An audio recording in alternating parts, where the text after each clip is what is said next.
Ang buhay na kaaya-aya sa Diyos.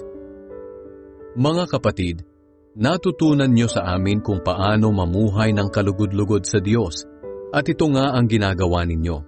Hinihiling namin ngayon sa pangalan ng Panginoong Hesus na lalo niyo pa sana itong pag-ibayuhin. Sapagkat alam naman ninyo ang mga utos ng Panginoong Hesus na ibinigay namin sa inyo. Nais ng Diyos na maging banal kayo. Kaya lumayo kayo sa sexual na imoralidad.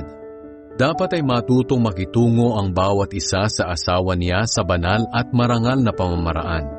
At hindi sa makamundong pagnanasa katulad ng ginagawa ng mga hindi kumikilala sa Diyos. Upang sa ganoon, hindi kayo makagagawa ng masama o mananamantala ng kapwa. Dahil parurusahan ng Diyos ang sino mang gumagawa ng mga ito.